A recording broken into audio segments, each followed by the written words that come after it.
ನಿಮ್ಮೆಲ್ಲರಿಗೂ ಗೊತ್ತಿರುವಂತೆ ಈ ದಿನ ಬಸವ ಜಯಂತಿ ಕಾರ್ಯಕ್ರಮ ಒಂದು ಕಾಲ ಭಾಳ ಹಿಂದೆ, ತುಂಬ ಹಿಂದೆ ಏನಿಲ್ಲ, ಪ್ರಾಯಶಃ ಒಂದು 60-70 ವರ್ಷಗಳ ಹಿಂದೆನೋ ಈ ರೀತಿ ಬಸವಣ್ಣನವರ ಕುರಿತು ಚಿಂತನೆ, ಆಲೋಚನೆ, ಮಾತುಗಳು ಆಗ ಕೇಳಿಬರ್ತಾ ಇರಲಿಲ್ಲ. ಕಾಲಗರ್ಭದಲ್ಲಿ ಅಡಿಗೆ ಹೋಗಿದಂಥ ವಚನ ಸಾಹಿತ್ಯವನ್ನು ಹೊರತಂದವರು ಫಗು ಹಳಕಟ್ಟಿಯವರು, ವಚನ ಪಿತಾಮಹ ಅಂತ ಕರೀತಾರೆ ಅವರಿಗೆ. ಅವರು ತಾಳಗೆರೆಯಲ್ಲಿದ್ದಂಥ ವಚನ ಸಾಹಿತ್ಯವನ್ನು ಸಂಶೋಧಿಸಿ ಹೊರತಂದರೆ ಅದನ್ನು ವ್ಯಾಪಕವಾಗಿ ಬಸವಣ್ಣನವರ ತತ್ವಗಳು ಜನಮನಕ್ಕೆ ಮುಟ್ಟೋ ರೀತಿಯಲ್ಲಿ ಪ್ರಯತ್ನ ಮಾಡಿದಂಥವರು ನಮ್ಮ ಗುರುವರಿಯರಾದಂಥ ಶ್ರೀ ಶಿವಕುಮಾರ ಶಿವಾಚಾರ್ಯ ಮಹಾಸ್ವಾಮಿಗಳವರು. ಹಳ್ಳಿಗಳಲ್ಲಿ ಶರಣ ಸಮ್ಮೇಳನ ಮಾಡಿ ಬಸವಾದಿ ಶಿವಶರಣರ ವಚನಗಳನ್ನು ಅಕ್ಕನ ಬಳಗದವರಿಂದ ಹಾಡಿಸಿ ಜನಮನದಲ್ಲಿ ಬಸವ ತತ್ವಗಳು ಮನಮುಗುವಂತೆ ಮಾಡಿದಂಥರು ನಮ್ಮ ಗುರುಗಳವರು. 1968ರಲ್ಲೇ ಅವರು ಇಂಗ್ಲೀಷ್ ಬರದೇ ಇದ್ದರೂ ಸಹ ವಿಶ್ವವಿದ್ಯಾಲಯದಲ್ಲಿ ಇಂಗ್ಲೀಷ್ ಬಲ್ಲಂಥ ವಿದ್ವಾಂಸರಿಂದ ಬಸವಣ್ಣನವರ ಸಮಗ್ರ ವಚನಗಳನ್ನು ಆಂಗ್ಲ ಭಾಷೆಗೆ ಅವರು ಅನುವಾದ ಮಾಡಿಸಿ ಪ್ರಕಟಿಸಿದರು ಮಠದಿಂದ. ಅದರ ಮುಂದುವರೆದ ಭಾಗವಾಗಿ ನಮಗೆ ಪಟ್ಟ ಕಟ್ಟುವ ಸಂದರ್ಭದಲ್ಲಿ ಗುರುಗಳು ನಮಗೆ ಹಾರೈಸಿದ್ದು, ಆಶೀರ್ವದಿಸಿದ್ದು, ಈ ವಚನ ಸಾಹಿತ್ಯ ಜಗತ್ತಿನ ಜನರಿಗೆ ಮುಟ್ಟಬೇಕು, ಅಂತಹ ಪ್ರಯತ್ನವನ್ನು ನೀವು ಮಾಡಬೇಕು ಅನ್ನುವ ಮಾತು ಆಶೀರ್ವಾದವನ್ನು ಅವರು ಅನುಗ್ರಹಿಸಿದರು. ಅವರ ಆಶಯದಂತೆ ಬಸವಾದಿ ಶಿವಶರಣರ ಎಲ್ಲ ವಚನಗಳನ್ನು, ಸುಮಾರು 22,000ಕ್ಕೂ ಹೆಚ್ಚು ವಚನಗಳೇನಿವೆ, ಆ ಕಡೆ ಕೊಡಪ್ಪ ಆ ಕಡೆ, ಆ ಎಲ್ಲ ವಚನಗಳನ್ನು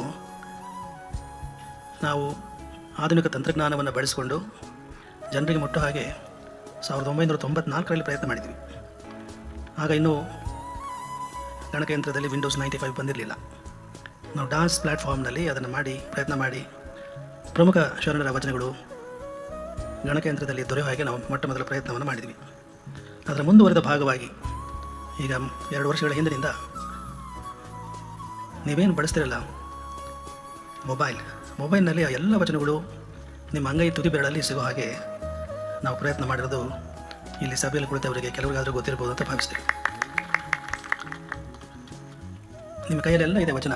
ಈ ಯಾವುದು ಮೊಬೈಲ್, ಕೊರಳಲ್ಲಿ ಲಿಂಗ ಇದೆಯೋ ಇಲ್ಲೋ, ಕೈಯಲ್ಲಂತೂ ಮೊಬೈಲ್ ಇದೆ.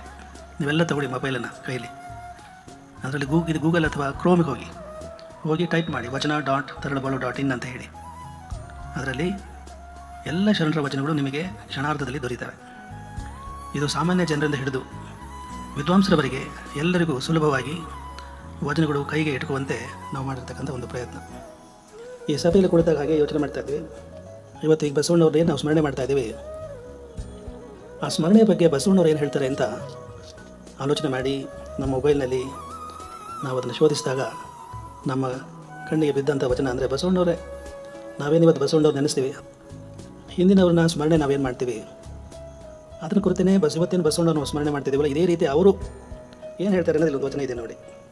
ಕೆಂಚ ಕರಿಕನ ನೆನೆದರೆ ಕರಿಕನಾಗಬಲ್ಲನೆ, ಕರಿಕ ಕೆಂಚನ ನೆನೆದರೆ ಕೆಂಚನಾಗಬಲ್ಲನೆ, ದರಿದ್ರ ಸಿರಿವಂತನ ನೆನೆದರೆ ಸಿರಿವಂತನಾಗಬಲ್ಲನೆ, ಸಿರಿವಂತ ದರಿದ್ರನ ನೆನೆದರೆ ದರಿದ್ರನಾಗಬಲ್ಲನೆ. ಈ ಮುಂದಿನ ಸಾಲು ಗಮನಿಸಿ. ಮುಂದಿನ ಪುರಾತರ ನೆನೆದು ಧನ್ಯನಾದೇನೆಂಬ ಮಾತಿನ ರಂಜಕರನೇನೆಂಬೆ ಕೂಡಲ ಸಂಗಮ ದೇವ.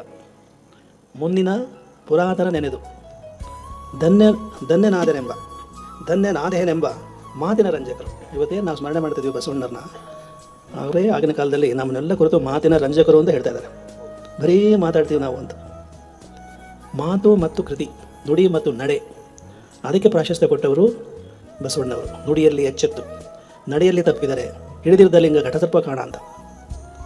ನುಡಿ ಮತ್ತು ನಡೆ ಇವೆರಡೂ ಒಂದಕ್ಕೊಂದಕ್ಕೂ ಒಂದೇ ರೀತಿಯಲ್ಲಿ ತೆರನಾಗಿರ್ಬೇಕು. ನುಡಿಯಲ್ಲಿ ಒಂದು, ನಡೆಯಲ್ಲಿ ಒಂದಾದರೆ ಅದನ್ನು ಬಸವಣ್ಣವರು ಒಪ್ಪೋದಿಲ್ಲ. ಹಿಂದಿನವರನ್ನು ಬರೀ ಸ್ಮರಣೆ ಮಾಡಿದ್ರೆ ಸಾಲದು, ಆ ಸ್ಮರಣೆಯ ಹಿನ್ನೆಲೆಯಲ್ಲಿ ಹೇಗೆ ಮುಂದೆ ನಡೆಯಬೇಕು ಅನ್ನುವ ಸತ್ಯ ಸಂಕಲ್ಪವನ್ನು ಮಾಡಬೇಕು. ಬಸವಣ್ಣನವರ ವಿಚಾರಧಾರೆ ಕೇವಲ ಒಂದು ಶತಮಾನಕ್ಕೆ ಮೀಸಲಾದಂಥ ವಿಚಾರಧಾರೆ ಅಲ್ಲ, ಅದು ಎಲ್ಲ ಕಾಲಮಾನಕ್ಕೂ ಅನ್ವಯವಾಗ್ತಕ್ಕಂಥ ಅಪರೂಪದ ಮಾತುಗಳು ಅವರ ವಚನಗಳಲ್ಲಿ ಇಡುಕಿರ್ತವೆ. ಜಗತ್ತಿನಲ್ಲಿ ಅನೇಕ ಕ್ರಾಂತಿಗಳಾಗಿವೆ, ಆದರೆ ಬಸವಣ್ಣನವರು ಯಾವುದೋ ಒಂದು ತೆರನಾದ ಕ್ರಾಂತಿಯನ್ನು ಮಾಡಿದವರಲ್ಲ. ಅವರು ಬೇರೆ ಬೇರೆ ಕ್ರಾಂತಿಗಳನ್ನ ನೆನೆಸ್ಕೊಳ್ಳಿ ನೀವು. ಬಸವಣ್ಣನವರು ಮಾಡಿದ್ದು ಸಮಗ್ರ ಕ್ರಾಂತಿ, ಟೋಟಲ್ ರೆವಲ್ಯೂಷನ್ ಅಂತ ಕರಿತೀವಲ್ಲ ಇಂಗ್ಲೀಷ್ನಲ್ಲಿ. ಸಮಗ್ರ ಕ್ರಾಂತಿ, ಅದು ಸಾಹಿತ್ಯದಲ್ಲಿರ್ಬೋದು, ಧರ್ಮದಲ್ಲಿರ್ಬೋದು, ರಾಜಕೀಯದಲ್ಲೂ ಸಹ ಅವರ ಮಾರ್ಗದರ್ಶನ ಇವತ್ತಿಗೂ ದೊಡ್ಡ ಒಂದು ಮಾದರಿಯಾಗಿದೆ. ಅವರು ತಮ್ಮ ಒಂದು ವಚನದಲ್ಲಿ ಅವರು ಪ್ರತಿಪಾದನೆ ಮಾಡ್ತಾರೆ. ಅವೆಲ್ಲ ವಚನಗಳು ಇಲ್ಲಿವೆ. ನಾವೀಗ ಅವೆಲ್ಲ ವಿವರಿಸಿ ಹೇಳಲಿಕ್ಕೆ ಸಮಯದ ಕೊರತೆ ಇದೆ. ಇನ್ನೂ 1 ಗಂಟೆ ಕಾಲ ನಮ್ಮ ಸಿರಿಗೆರೆಯಿಂದ ಬಂದಿರತಕ್ಕಂಥ ಮಕ್ಕಳು, ಮಠದ ಮಕ್ಕಳು ಅವರು ಅಭಿನಯಿಸಲಿದ್ದಾರೆ. ನಾವು ಹೆಚ್ಚು ಸಮಯವನ್ನು ತೆಗೆದುಕೊಳ್ತಕ್ಕಂಥ ಉಚಿತ ಆಗಲಾರದು. ಹೀಗಾಗಿ ಅದರ ವಿವರಣೆಗೆ ಹೋಗಲ್ಲ. ಒಂದೇ ಒಂದು ನೀವು ಬೇಕಾದಂಥ ಒಂದು ಪ್ರಸಂಗವನ್ನು ನಿಮ್ಮ ಗಮನಕ್ಕೆ ತರಲಿಕ್ಕೆ ಬಯಸ್ತೀವಿ. ಇವತ್ತು ಕೌಟುಂಬಿಕ ಜೀವನ ಭಾಳ ಶಿಥಿಲವಾಗ್ತಾ ಇದೆ. ಸಮಾಜವನ್ನು ಕಣ್ಣರಳಿಸಿ ನೋಡಿದಾಗ ಕುಟುಂಬದ ಸದಸ್ಯರ ಮಧ್ಯೆ ಇರಬೇಕಾದಂತಹ ಒಂದು ಸಾಮರಸ್ಯ, ಒಂದು ಸಮರಸ ಭಾವ ಕಾಣ್ತಾ ಇಲ್ಲ. ಎಲ್ಲ ವ್ಯಾವಹಾರಿಕ ಚಿಂತನೆ. 2 ವರ್ಷಗಳ ಹಿಂದೆ ನಾವು ಅಮೇರಿಕೆಗೆ ಹೋದಾಗ, ಪ್ರತಿ ವರ್ಷ ಅನೇಕ ವರ್ಷಗಳಿಂದ ಪ್ರಾಯಶಃ ಕರ್ನಾಟಕದಿಂದ ನಾವು ಹೋಗಿದ್ದು ಅಂತಂದರೆ 1977ರಲ್ಲಿ. ಅಂದಿನಿಂದ ಇಲ್ಲಿವರೆಗೆ ಪಾಶ್ಚಾತ್ಯ ನೆಲದಲ್ಲಿ ಅಲ್ಲಿಯ ಒಡನಾಟ ಇದ್ದು ಜಗತ್ತನ್ನು ಬಹಳಷ್ಟು ನಾವು ಕಣ್ಣರಳಿಸಿ ನೋಡಿದ್ದೀವಿ. ಯಾವುದೇ ಜಾತಿ ಇರಲಿ, ಯಾವುದೇ ಧರ್ಮ ಇರಲಿ, ಇಡೀ ಭೂಮಂಡಲದಲ್ಲಿ ಮನುಷ್ಯನ ಸ್ವಭಾವ ಒಂದೇ. ಕಾಸಿ ಕಮ್ಮಾರನಾದ, ಬೀಸಿ ಮಡಿವಾಳನಾದಂಥ ಬಸವಣ್ಣರು ಏನು ಹೇಳ್ತಾರೆ, ಇಡೀ ಜಗತ್ತಿನಲ್ಲಿ ಎಲ್ಲರದ್ದು ಒಂದೇ ರೀತಿ ಸ್ವಭಾವ. ನಾವು ಒಂದು ದ್ವೀಪ ಇದೆ, ಹೊನಲು ಅಂತಂದು, ಅಲ್ಲಿಗೆ ಹೋದಾಗ ಹಾಗೆ ಸಮುದ್ರದ ತೀರದಲ್ಲಿ ಕುಳಿತು ನಮ್ಮ ಶಿಷ್ಯರು ಜೊತೆಗಿದ್ದರು. ಅಲ್ಲೊಂದು ಅವರು ಬರೆದಂಥ ಒಂದು ಬರಹ ಇತ್ತು. ಅದನ್ನು ನೋಡಿ ನಾವು ಹೊಸ ಚಿಂತನೆಯನ್ನು ಮಾಡಿ ಒಂದು ಕವಿತೆಯನ್ನು, ನಾವೇನು ಕವಿಗಳಲ್ಲ, ಆದರೆ ಕವಿ ಹೃದಯ ನಮಗಂತೂ ಇದ್ದೇ ಇದೆ. ಆ ಹಿನ್ನೆಲೆಯಲ್ಲಿ ನಾವು ಸುಮಾರು ಅಲ್ಲಿ ಹೊತ್ತು ಕುಳಿತಿದ್ದಾಗ ಚಿಂತನೆ ಮಾಡಿ ಬರೆದಂಥ ಒಂದು ಕವಿತೆ ಇದೆ. ಪ್ರಾಯಶಃ ಅದು ನಿಮ್ಮ ಮನಸ್ಸಿಗೆ ಮುಟ್ಟುತ್ತೆ ಅಂತ ಭಾವಿಸ್ತೀವಿ. ಆ ಕವಿತೆಯನ್ನು ಬರೆದಿರ್ತಕ್ಕಂಥದ್ದು ಹೀಗಿದೆ. ಇದು ಕುರುಡಲೋಕ. ಇದ್ದವಳೊಬ್ಬಳು ಕುರುಡಿ, ಅನುದಿನವೂ ಬೇಡಿದಳು ಆ ದೇವರನ್ನು, ಕತ್ತಲೆಯಿಂದ ಬೆಳಕಿನೆಡೆಗೆ ಕರೆದೊಯ್ಯಲು ತಮಸೋಮ ಜ್ಯೋತಿರ್ಗಮಯ. ನೀವೆಲ್ಲ ಕೇಳಿದಿರಿ, ತಮಸೋಮ ಜ್ಯೋತಿರ್ಗಮಯ, ಅಸತೋಮ ಸದ್ಗಮಯ, ತಮಸೋಮ ಜ್ಯೋತಿರ್ಗಮಯ, ಮೃತ್ಯೋರ್ಮ ಅಮೃತಂ ಗಮಯ. ಕತ್ತಲಿನಿಂದ ಬೆಳಕಿನೆಡೆಗೆ ಕರೆದೊಯ್ಯನೋ ಈ ಮಾತೇನಿದೆ, ಸಹಸ್ರಾರು ವರ್ಷಗಳಿಂದ ವೇದೋಪನಿಷತ್ತುಗಳ ಕಾಲದಿಂದಲೂ ಸಹ ಇದೇನು ಕೇಳಿ ಬಂದಿದೆ ಮಂತ್ರ. ಇದರ ಅರ್ಥ ಏನು? ಅರ್ಥದ ಸ್ಪಷ್ಟ ಚಿತ್ರಣ ಈ ಕವಿತೆಯಲ್ಲಿ ನಾವು ಸೆರೆ ಹಿಡಲಿಕ್ಕೆ ಪ್ರಯತ್ನ ಮಾಡಿದ್ದೇವೆ. ಇದ್ದಳೊಬ್ಬಳು ಕುರುಡಿ, ಅನುದಿನವೂ ಬೇಡಿದಳು ಆ ದೇವರನ್ನು, ಕತ್ತಲೆಯಿಂದ ಬೆಳಕಿನೆಡೆಗೆ ಕರೆದೊಯ್ಯಲು ತಮಸೋಮ ಜ್ಯೋತಿರ್ಗಮಯ. ಕಣ್ಣುಳ್ಳ ನೆರೆಹೊರೆಯವರ ಭಾಗ್ಯಕ್ಕೆ ಅಸೂಯೆ ಉಕ್ಕಿ ಬರುತ್ತಿತ್ತು, ಹತಾಶೆಯ ಭಾವ ಬಲಿಯುತ್ತಿತ್ತು ಕತ್ತಲೆಯ ಜಗದೊಳಗೆ. ಬೇರೆಯವರಿಗೆಲ್ಲ ಕಣ್ಣು ಕೊಟ್ಟಿದೆಯಪ್ಪ, ನನಗೆ ಯಾಕೆ ನೀನು ಕಣ್ಣು ಕೊಟ್ಟಿಲ್ಲ, ಕಣ್ಣು ಕಿತ್ಕೊಂಡಿದೆಯಾ ಅಂತ ಆಕೆ ಬಹಳ ಹತಾಶಳಾಗಿ ದೇವರಲ್ಲಿ ಬೇಡ್ಕೊಳ್ತಾಳೆ. ಸಿಕ್ಕನೊಬ್ಬ ಪುಣ್ಯಾತ್ಮನ ಬಳಿಗೆ ಗೆಳೆಯನಾಗಿ ಅನವರ್ತ ಕಣ್ಣಾಗಿ. ಯಾರೋ ಗೆಳೆಯ ಸಿಕ್ಕ, ಅವನು ಆಕೆ ಕಷ್ಟ ಸುಖಕ್ಕೆ ಭಾಗಿಯಾದ, ಅವಳ ಸುಖ ದುಃಖದಲ್ಲಿ ಭಾಗಿಯಾಗಿ. ಹೇಳಿದರು ಯಾರೋ, ಕುರುಡರಿಗೆ ಕಣ್ಣ ಜೋಡಿಸಿ ದೃಷ್ಟಿ ಬರುವಂತೆ ಮಾಡುವ ಚಿಕಿತ್ಸೆ ಬಂದಿದೆ ಎಂದು ಯಾರೋ ಹೇಳಿದರು. ಕಣ್ಣು ಆಪರೇಷನ್ ಮಾಡಿದರೆ, ಸರ್ಜರಿ ಮಾಡಿಸಿದರೆ ದೃಷ್ಟಿ ಬರುತ್ತೆ ಅಂತ ಯಾರೋ ಹೇಳಿದರು. ಅದನ್ನು ಆಕೆ ಅದರ ಪ್ರಸ್ತಾವ ಮಾಡ್ತಾನೆ. ಗೆಳೆಯ ಒತ್ತಾಯ ಮಾಡ್ತಾನೆ, ನೀನು ಕಣ್ಣು ಆಪರೇಷನ್ ಮಾಡ್ಕೊ ಅಂತ ಹೇಳಿ. ಗೆಳೆಯನ ಒತ್ತಾಸೆಗೆ ಒಪ್ಪಿದಳು ಕುರುಡಿ. ಚಿಕಿತ್ಸೆ ಮಾಂತ್ರಿಕ ಮಾಟ ಮಾಡಿದ್ದು, ಆಪರೇಷನ್ ಆಗುತ್ತೆ, ಕಣ್ಣು ಆಪರೇಷನ್ನು, ದೃಷ್ಟಿ ಬರುತ್ತೆ. ಕಣ್ಣು ಅರಳಿಸಿ ನೋಡಿದಳು. ದೃಷ್ಟಿ ಬಂದ ತಕ್ಷಣವೇ ಆಕೆ ನೋಡಿದ್ದು ಯಾರನ್ನ ಮೊಟ್ಟ ಮೊದಲು ಅಂದರೆ ಯಾರೋ ಆಪರೇಷನ್ ಮಾಡಿಸಿದ್ಲೋ, ಕಣ್ಣು ಆಪರೇಷನ್ ಮಾಡಿಸಿದ್ನೋ, ನೆರವಾದನೋ ಆ ವ್ಯಕ್ತಿಯನ್ನು ನೋಡ್ತಾಳೆ. ಕಣ್ಣು ಅರಳಿಸಿ ನೋಡಿದಳು ತನ್ನ ಗೆಳೆಯನನ್ನು. ಮೊದಲ ಬಾರಿಗೆ ತಿಳಿತವಳಿಗೆ ಆತನೂ ಕುರುಡನೆಂದು. ಅವನು ಕುರುಡ ಅಂತ ಗೊತ್ತಾಗಿ. ಆಗ ಆ ವ್ಯಕ್ತಿ, ಆಕೆ ನೆರವಾದಂಥ ವ್ಯಕ್ತಿ ಮುಂದುವರೆದು ಹೇಳ್ತಾನೆ, ಕಷ್ಟ ನೀಗಿತು, ಜೊತೆಗೆ ಬಾಳೆ ಬೆಳಗೋಣ ಬಾ ನನ್ನ ಗೆಳತಿ ಎಂದನ ಆ ಗೆಳೆಯ ಹರುಷದಿಂದ. ನಿನ್ನ ಕಷ್ಟ ಎಲ್ಲ ಈಗ ಬಗೆಹರಿತು, ನಿನ್ನ ಕಣ್ಣು ನೋಡಂಗಾದ, ಈಗ ದೃಷ್ಟಿ ಬಂದಿದೆ, ಬಾ ಈಗ ನಾವು ಜೊತೆಗೂಡಿ ಬಾಳ್ವೆ ಮಾಡೋಣ ಅಂದರೆ ಮದುವೆ ಆಗೋಣ ಅನ್ನೋ ಅವನ ಆಸೆಯನ್ನು ವ್ಯಕ್ತಪಡಿಸ್ತಾನೆ. ಬಾಳೆ ಬೆಳಗೋಣ ಬಾ ನನ್ನ ಗೆಳತಿ ಎಂದನ ಆ ಗೆಳೆಯ ಹರುಷದಿಂದ. ಹೂಪು ಗಂಟಿಕ್ಕಿ ನುಡಿದಳ ಆ ಗೆಳತಿ, ಹೋಗೋ ಕುರುಡ, ನಿನ್ನೊಡನೆ ಬಾಳ್ವೆ ಮಾಡಲು ನಾನೇನು ಕುರುಡಿಯೇ, ನಡೆಯಾಚೆ ದೂರ. ಯಾವ ವ್ಯಕ್ತಿ ಅವಳಿಗೆ ಕಣ್ಣು ಆಪರೇಷನ್ ಮಾಡಿಸ್ಕೊಂತ ಹೇಳಿ ನೆರವಾಗಿ ಆಕೆ ದೃಷ್ಟಿ ಬರಂಗೆ ಮಾಡಿದ್ನೋ ಅವನ ಜೊತೆಗೆ ಸಂಸಾರ, ಅವನ ಜೊತೆ ಅವನ ಮದುವೆ ಆಗಲಿಕ್ಕೆ ಆಕೆ ನಿರಾಕರಿಸ್ತಾಳೆ. ಅಷ್ಟೇ ಅಲ್ಲ, ಅವನನ್ನು ಬಹಳ ನಿಂದನೆ ಮಾಡ್ತಾಳೆ. ನಿನ್ನೊಡನೆ ಬಾಳುವೆ ಮಾಡಲು ನಾನೇನು ಕುರುಡಿಯೇ, ನಡೆಯಾಚೆ ದೂರ. ಮರುದಿನವೇ ತಿಳಿಯಿತವಳಿಗೆ ವಿಷ ಕುಡಿದು ಆ ಗೆಳೆಯ ಸತ್ತನೆಂದು. ಸಾಯೋಮನ್ನ ಬರೆದಿದ್ದಾನೆ ಅವನೊಂದು ಉಯಿಲು ಪತ್ರ. ಅದರಲ್ಲಿ ಏನು ಬರೆದಿದ್ದ ಅಂದರೆ, ದುಃಖವೆನಗಿಲ್ಲ ಓ ಗೆಳತಿ ನೀ ನನ್ನ ಜರಿದುದಕ್ಕೆ, ಆದರೂ ಬೇಡುವನು ನಾನೊಂದ, ಬದುಕಿರುವೆ ನಾನಿನ್ನ ಕಣ್ಣಾಲಿಗಳಲ್ಲಿ, ಜತನದಿಂದಲೇ ಕಾಪಾಡು ನಿನಗಿತ್ತ ನನ್ನಯ್ಯ ಆ ಕಣ್ಣುಗಳನ್ನು. ಕಣ್ಣು ಆಪರೇಷನ್ ಮಾಡಿಸಿದ್ನಲ್ಲ, ಆ ಕಣ್ಣು ಯಾರವು? ಅವನೇ ಕಣ್ಣು ಕೊಟ್ಟಿರ್ತಾನೆ. ಆಕೆ ದೃಷ್ಟಿ ಬರಂಗೆ ಮಾಡಿರ್ತಾನೆ. ಆಕೆ ಗೊತ್ತಿಲ್ಲ ಅದು. ನಮ್ಮ ಪ್ರಶ್ನೆ, ಮುಂದಿನ ಪ್ರಶ್ನೆ, ಕಣ್ಣನಿತ್ತು ಕುರುಡನಾಗಿ ಸತ್ತ ಆ ಗೆಳೆಯ ಬೆಳಕಿನಿಂದ ಕತ್ತಲೆಗೆ ಸರಿದನೆ. ಕಣ್ಣ ಪಡೆದು ಬಿಂಕದಿಂದ ವಾರೆ ನೋಟ ಬೀರಿದ ಅಂದಗಾತಿ ಕತ್ತಲೆಯಿಂದ ಬೆಳಕಿನಡೆಗೆ ಸಾಗಿದಳೆ. ಕಣ್ಣು ಕೊಟ್ಟು ಅವನು ಕುರುಡನಾದ್ನಲ್ಲ, ಅದುವರೆಗೂ ಅವನಿಗೆ ಕಣ್ಣು ಕಾಣ್ತಾ ಇತ್ತು, ಬೆಳಕು ಕಾಣ್ತಾ ಇತ್ತು. ಅವನು ಬೆಳಕಿಂದ ಕತ್ಲಿಗೆ ಹೋದ, ಅವನು ಏನು ಹೇಳ್ತೀರಿ, ಅವನು ಬೆಳಕಿನಿಂದ ಮಹಾ ಬೆಳಕಿಗೆ ಹೋದ. ಹೌದಲ್ಲ? ಕಣ್ಣ ಪಡೆದು ಬಿಂಕದಿಂದ ವಾರ ನೋಟ ಬೀರಿದ ಅಂದಗಾತಿ ಕತ್ತಲೆಯಿಂದ ಬೆಳಕಿನೆಡೆಗೆ ಸರಿದಳೆ. ಕತ್ತಲೆ ಅದುವರೆಗೂ ಕಣ್ಣು ಕಾಣ್ತಾ ಇರಲಿಲ್ಲ ಆಕೆಗೆ. ಈ ಕಾರಣಂಗ ದೃಷ್ಟಿ ಬಂತು, ಬೆಳಕು. ಈಗ ಬೆಳಕಿಗೆ ಬಂದು ಅಂತೀರಾ, ಕತ್ತಲಿಂದ ಕಗ್ಗತ್ತಲೆ ಕಡೆಗೆ ಆಕೆ ಹೋದ್ಲು ಅಂತ ಹೇಳ್ತೀರ. ಹೌದಲ್ಲ? ಅದೇ ಅರ್ಥ. ಹಸತೋಮ ಜ್ಯೋತಿರ್ಗಮಯ ಮೃತ್ಯೋರ್ಮ ಅಮೃತಂ ಗಮಯ. ಕತ್ತಲಿಂದ ಬೆಳಕಿನ ಕಡೆಗೆ ಹೋಗೋದು ಅಂತಂದ್ರೆ ಈ ಬೆಳಕಲ್ಲ, ಮಹಾ ಬೆಳಕು ಅದು. ಅವನೇನು ಕುರುಡ ಇದ್ದಾನಲ್ಲ, ಕುರುಡ ಆದ್ನಲ್ಲ, ಅವ್ನು ದಡ್ಡ. ಅವನು 2 ಕಣ್ಣು ಯಾಕೆ ಕೊಡಬೇಕಾಯ್ತು ಆಕೆಗೆ? 1 ಕಣ್ಣು ಕೊಟ್ಟಾಗಿದ್ರೆ ಸಾಕಾಗ್ತಿದ್ದಲ್ವಾ? ಕುರುಡು ಪ್ರೀತಿನೇ ಹಾಗೆ.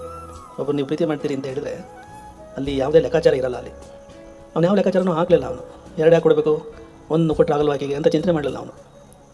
ಅಲ್ಲಿ ಅವ್ನು ದಡ್ಡ ಅನಿಸುತ್ತೆ ನನಗೆ. ಅದೇನೇ ಇರಲಿ, ಪ್ರೀತಿನೇ ಕುರುಡು ಅಂತಾರಲ್ಲ. ಆ ಪ್ರೀತಿಯಲ್ಲಿ 2 ವಿಧ ಇದೆ. ಒಂದು ಲೌಕಿಕ ಪ್ರೀತಿ, ಇನ್ನೊಂದು ಪಾರಲೌಕಿಕ ಪ್ರೀತಿ. ಲೌಕಿಕ ಜೀವನದಲ್ಲಿ ನೀವು ಕುಟುಂಬದಲ್ಲಿ ನಿಮ್ಮ ತಂದೆ ತಾಯಿ, ಅಣ್ಣ ತಂಗಿ, ಅಣ್ಣ ತಮ್ಮ, ಇವೆಲ್ಲ ಲೌಕಿಕ ಸಂಬಂಧಗಳು, ಲೌಕಿಕ ಪ್ರೀತಿ ಇದು ಕೌಟುಂಬಿಕ ಜೀವನದಲ್ಲಿ. ಪಾರಲೌಕಿಕ ಜೀವನದಲ್ಲಿ ಇರ್ತಕ್ಕಂಥ ಪ್ರೀತಿ ಅದು ಬೇರೆ. ಶರಣಸತಿ ಲಿಂಗಪತಿ ಅಂತ ಏನು ಕೇಳಿದಿರಲ್ಲ, ಆ ಪ್ರೀತಿನೇ ಬೇರೆ. ಒಟ್ಟು 2ರಲ್ಲೂ ಸಹ ಒಂದು ಅಪಾರವಾದಂಥ ಒಂದು ಸೆಳೆತ ಇರುತ್ತೆ. ಒಂದು ದೈಹಿಕ ಕಾಮನೆಗಳ ಸೆಳೆತ ಒಂದು ಕಡೆ, ಒಂದು ಆಧ್ಯಾತ್ಮಿಕ ಸೆಳೆತ ಇನ್ನೊಂದು ಕಡೆ. ಅಂಥ ಆಧ್ಯಾತ್ಮಿಕ ಪಥದತ್ತ ಕರೆದುಕೊಂಡು ಹೋಗುವ ಪ್ರಯತ್ನ ಮಾಡಿದಂಥವರು ಬಸವಣ್ಣನವರು. ಅವರು ಉನ್ನತ ಕುಲದಲ್ಲಿ ಹುಟ್ಟಿದರೂ ಸಹ, ಯಾವುದೇ ಸಾಮಾಜಿಕ ಸಮಸ್ಯೆ ಇಲ್ಲದಿದ್ದರೂ ಸಹ ಕೆಳಸ್ತರದ ಜನರನ್ನು ಮೇಲೆತ್ತುವ ಕಾಳಜಿ ಅವರ ಮನಸ್ಥಿತಿಯಾಗಿತ್ತು. ಅಂಥವರನ್ನು ನಾವು ಕೇವಲ ಸ್ಮರಿಸಿದರೆ ಸಾಲದು, ಅವರ ತತ್ವಗಳನ್ನು ನಮ್ಮ ಬದುಕಿನಲ್ಲಿ ಬದುಕುವ ಪ್ರಯತ್ನವನ್ನು ಮಾಡಬೇಕು. ಇವತ್ತು ನೋಡಿ, ಧರ್ಮ ಎಂಥ ಸಂಘರ್ಷಕ್ಕೆ ಕಾರಣ ಆಗಿದೆ. ನಾವೆಲ್ಲ ಈಗ ಸುಖವಾಗಿ ಇಲ್ಲಿ ಕೂತ್ಕೊಂಡು ಭಾಷಣ ಮಾಡ್ತಾ ಇದ್ದೀವಿ, ಕೇಳ್ತಾ ಇದ್ದೀವಿ. ಅದರಲ್ಲಿ ಕಾಶ್ಮೀರದಲ್ಲಿ ಏನು ನಡೀತಾ ಇದೆ? ಎಂತಹ ದುರಂತ ಅದು. ಸುಮಾರು 26 ಜನರ ಅಮಾಯಕರನ್ನು, ಪ್ರವಾಸಿಗರನ್ನು ಎಷ್ಟು ಭೀಭತ್ಸವಾಗಿ, ಒಂದು ರೀತಿ ಎಷ್ಟು ಕಠೋರವಾಗಿ ಅವರ ಹಣೆಗೆ, ಅವರ ಶರೀರಕ್ಕೆ ಗುಂಡು ಹೊಡೆದು ಸಾಯಿಸಿದಿರಿ ಅಂತಂದರೆ, ಯಾವ ಧರ್ಮ ತತ್ವಗಳು ಸಹ ಇವತ್ತು ಉಳಿದಿಲ್ಲ, ನಿಜ ಸ್ವರೂಪದಲ್ಲಿ ಉಳಿದಿಲ್ಲ. ಭಾಳ ವ್ಯಥೆ ಅನಿಸುತ್ತೆ, ಭಾಳ ದುಃಖ ಅನಿಸುತ್ತೆ.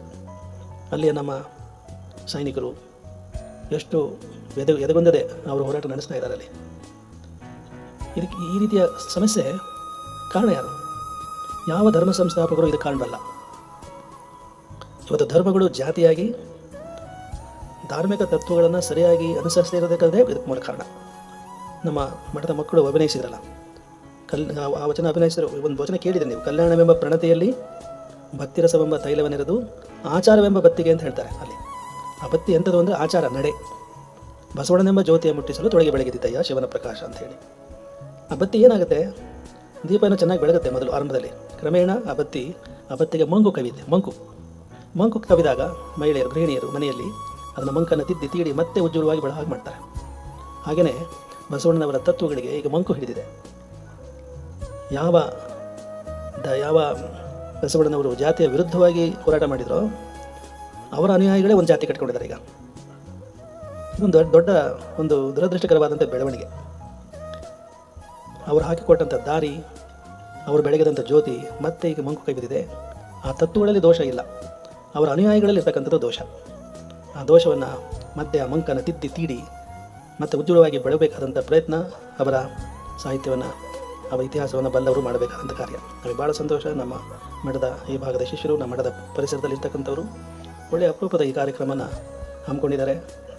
ದೂರದಿಂದ ಮಕ್ಕಳು ಬಂದು ಮುಂದಿನ ಅದೇನಿದೆಯಲ್ಲ, ಅವರು ಅಭಿನಯಿಸ್ತಕ್ಕಂಥ ಒಂದು ಗೋವಿನ ಪುಣ್ಯಕೋಟಿ, ಅದು ನಿಮ್ಮನ್ನು ನಿಜವಾಗಿ ನಮ್ಮ ಮಾತುಗಳಿಗಿಂತ ಹೆಚ್ಚು ನಿಮ್ಮ ಮನಸ್ಸನ್ನು ಸೆಳೆಯುತ್ತೆ ಅಂತ ನಾವು ಭಾವಿಸ್ತೀವಿ.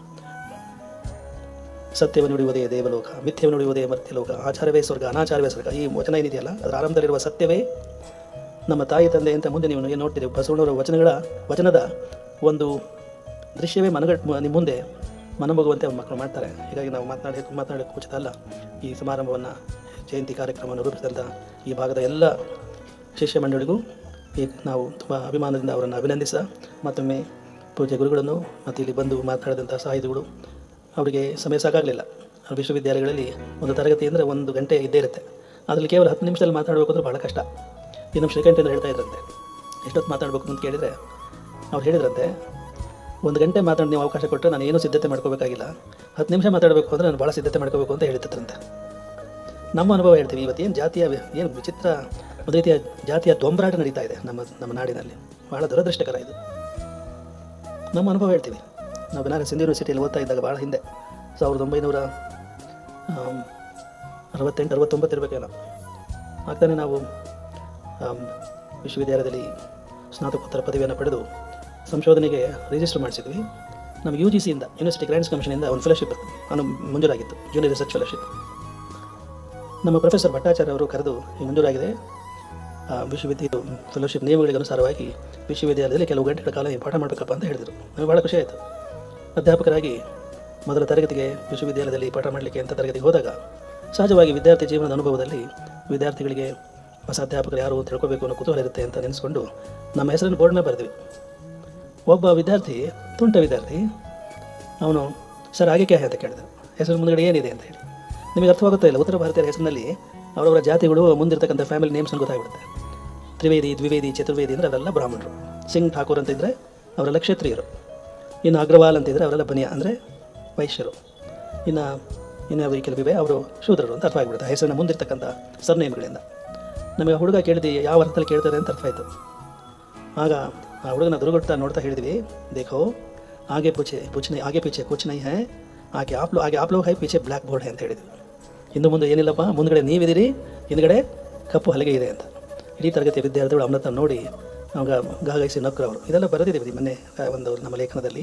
ಈ ರೀತಿ ಅನೇಕ ಲೇಖನಗಳನ್ನು ನಾವೇನು ಬರ್ತೀವಿ ಅವೆಲ್ಲ ನಿಮಗೆ ಈ ತಂತ್ರಜ್ಞಾನದ ಒಂದು ಸಹಾಯದಿಂದ ದೊರೆಯುತ್ತೆ. ಮುಖ್ಯವಾಗಿ ಈ ವಚನಗಳನ್ನು ನೀವು ಅಭ್ಯಾಸ ಮಾಡ್ಕೋಬೇಕು. ಇವತ್ತು ಸಭೆ ಮುಗಿಯುತ್ತೆ, ನಾಳೆಯಿಂದ ದಿನಕ್ಕೆ ಒಂದಾದರೂ ನಾವು ಇತ್ತೀಚೆಗೆ ರಷ್ಯನ್ ಭಾಷೆಗೆ ಭಾಷಾಂತರ ಮಾಡಿಸ್ತಾ ಇರೋದ್ರಿಂದ ಆ ರಷ್ಯನ್ ಮಹಿಳೆಗೆ ಮತ್ತು ರಷ್ಯನ್ ಭಾಷೆ ಬಲ್ಲಂಥ ಪ್ರೊಫೆಸರ್ ಹರಿಶಂಕರ್ ಅವರ ಅಪೇಕ್ಷೆ ಮೇರೆಗೆ ನಾವು ಪ್ರತಿನಿತ್ಯ ಒಂದೆರಡು ವಚನಗಳನ್ನು ಆಂಗ್ಲ ಭಾಷೆಗೆ ತರ್ಜಮೆ ಮಾಡ್ತಾ ಇದ್ದೀವಿ. ನಮ್ಮ ಗುರುಗಳು ಮಾಡಿಸಿದ್ರು, ಆದರೆ ಇಂಗ್ಲೀಷ್ ತರ್ಜಮೆ ಆಗಿನ ಕಾಲದಲ್ಲಿ ಮಾಡಿದ್ದು ಇಟ್ ಇಸ್ ವೆರಿ ಆರ್ಕಾಯಿಕ್, ಹಳೆಯ ಕಾಲದ ಇಂಗ್ಲೀಷ್, ಲ್ಯಾಟಿನ್ ಇದಕ್ಕೆ ಸಂಬಂಧಪಟ್ಟ ಆ ಪದ ಪ್ರಯೋಗಗಳಿದ್ದಾವೆ. ನೇರವಾಗಿ ಈಗಿನ ಮಾಡರ್ನ್ ಇಂಗ್ಲೀಷ್ ಲೀಡರ್ಸ್ಗೆ ಅವು ತಟ್ಟಲ್ಲ. ಆ ಕಾರಣಕ್ಕಾಗಿ ನಾವು ಸ್ವತಃ ನಮ್ಮ ಸ್ವಾನುಭವ ಮತ್ತು ನಮ್ಮ ವಚನದ ಗಾಢ ಅರ್ಥವನ್ನು ಚಿಂತನೆ ಮಾಡಿ ನಾವು ಆಂಗ್ಲ ಭಾಷೆಗೆ ಪ್ರತಿನಿತ್ಯ ಅದನ್ನು ಭಾಷಾಂತರ ಮಾಡ್ತಾ ಇದ್ದೀವಿ. ಅದನ್ನು ನಮ್ಮದೊಂದು ಗ್ರೂಪ್ನಲ್ಲಿ ಕಳಿಸ್ತೀವಿ. ನಿಮಗೆಲ್ಲ ಬರುತ್ತೆ, ಕೆಲವು ಹಳ್ಳಿಗಳಲ್ಲಿ ಗ್ರೂಪ್ ಮಾಡಿದ್ದೀವಿ, ಬರುತ್ತೆ. ಅದನ್ನು ಇಂಗ್ಲೀಷ್ನೇ ಓದಬೇಕಾಗಿಲ್ಲ, ಕನ್ನಡವನ್ನೇ ನೀವು ಓದಿ ಬಸವಣ್ಣವರ ವಚನಗಳನ್ನು ಮತ್ತು ಇತರ ಶರಣರ ವಚನಗಳನ್ನು ಅಭ್ಯಾಸ ಮಾಡ್ತಕ್ಕಂಥ, ಪ್ರತಿದಿನ ಅವರ ವಚನವನ್ನು ಓದಿ ಅರ್ಥ ಮಾಡ್ಕೊಳ್ತಕ್ಕಂಥ ಪ್ರಯತ್ನ ನೀವು ಮಾಡಿ ಅಂತಂದು ನಿಮಗೊಂದು ಸೂಚನೆ ಕೊಟ್ಟು ಈ ಕಾರ್ಯಕ್ರಮ ಆಯೋಜಿಸಿದಂಥ ಎಲ್ಲರಿಗೂ ನಾವು ತುಂಬ ಅವರಿಗೆ ಅಭಿನಂದನೆ ಸಲ್ಲಿಸಿ, ಮುಂದಿನ ಕಾರ್ಯಕ್ರಮ ನೀವು ತಪ್ಪದೆ ನೋಡಬೇಕು.